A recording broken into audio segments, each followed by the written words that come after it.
Coach, what sort of happened out there from your sideline view? You ran into a bit of a buzzsaw today? Yeah, I mean, I think that victory usually goes to the more aggressive team.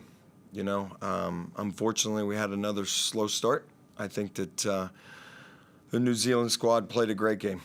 They were, downhill. They were aggressive and put the pressure on us to make plays. I think we tried to do the things that we wanted to do. I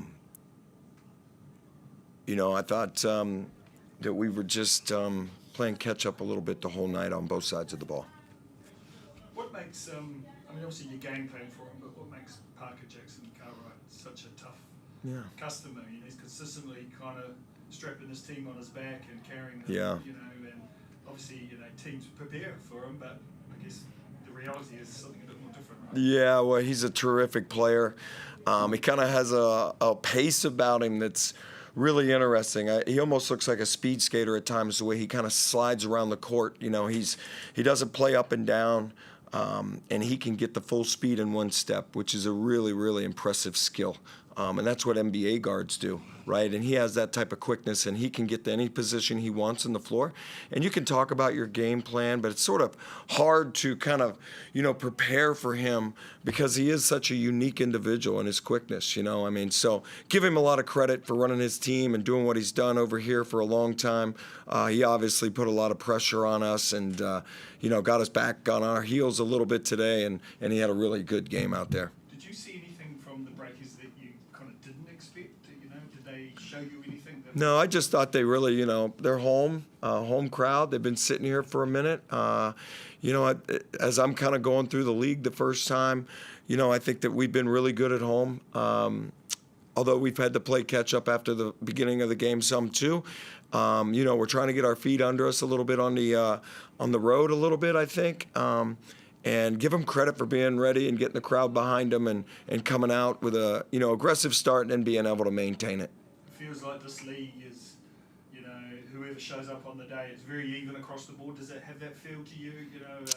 A pretty even comp? Yeah, I think it's been tremendous. It's hard to prepare for these teams. I call it, from my background of being in the NBA, if you went through the whole playoffs and you played 7 games in 4 series and got all the way to Game 7 of the finals, you'd play 28 games. And we're in basically a 29-game season. So we're in a playoff season, and I do feel like that's how much value is on each of these games. Role players play better at home. You always have better energy at home. The travel is an interesting piece, first time coming over here to New Zealand, and that's a different piece to it.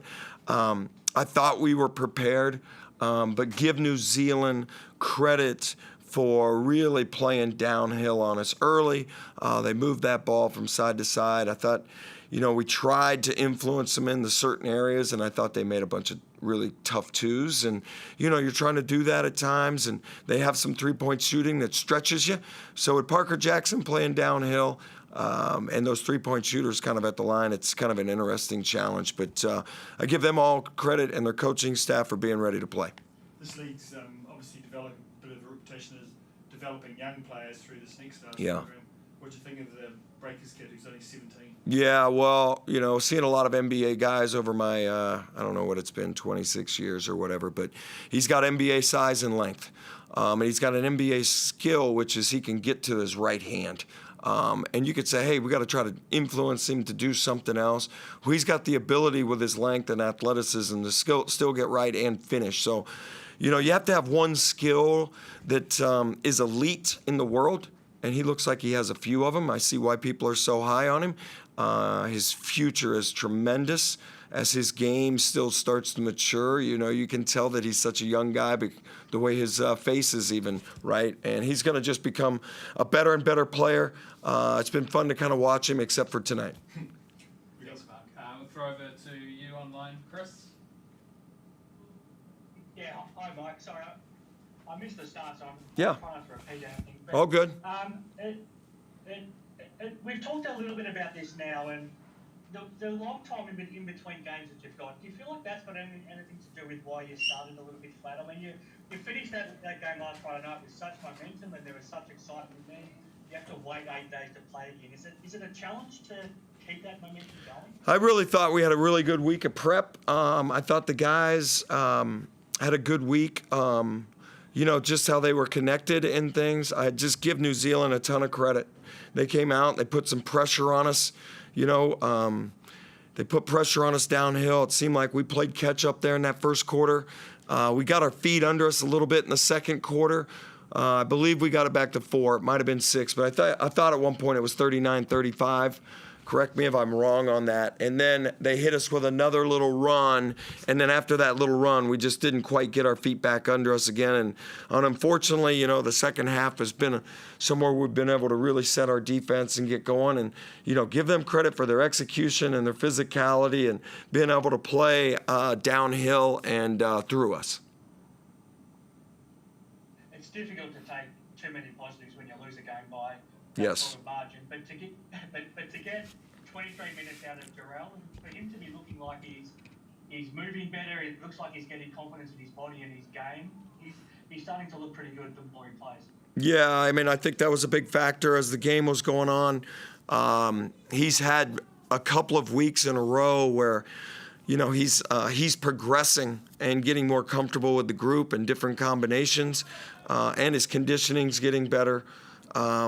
And we've seen some real positives there. And, unfortunately, in the last 2 games, different lineups and his minutes were a little bit lower even than I wanted to. But, you get into a few games where you're trying to mount comebacks and, you start riding the group maybe that gets you back in the game. And tonight I thought he started the game really well. I thought he had really good energy.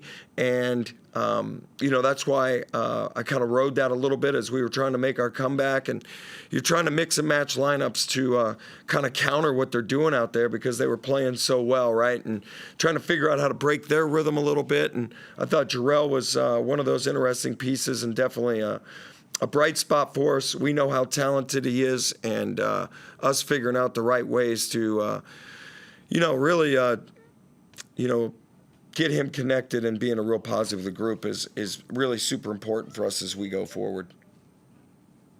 Do you feel like the home court advantage is a real thing in this league as well? Because you've been so good at home, and when your crowd gets behind you at home, you're really tough to stop. And it felt like because the Breakers got their crowd behind them early in the game tonight, they got that extra little bit of momentum. Is that a bit of a factor too? It seems like it. I wish I had the answer, but I know that our crowd in Adelaide has been just fantastic at supporting us. They've been loud. You can feel their energy.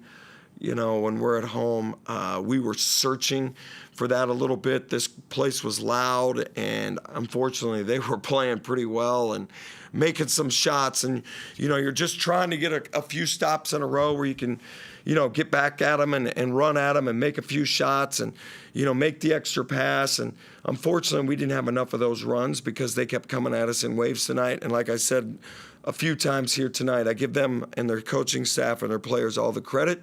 And, we'll get better. We'll move on, correct and teach, and get better and be ready for next week.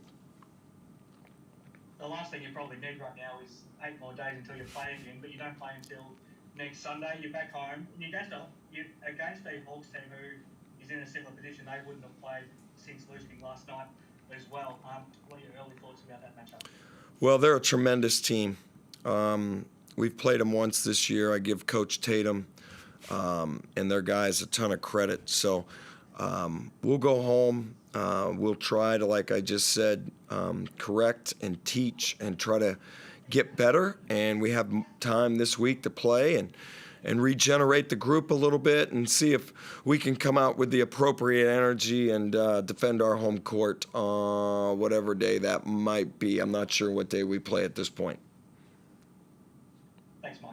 Okay, thanks, guys. Any other questions online?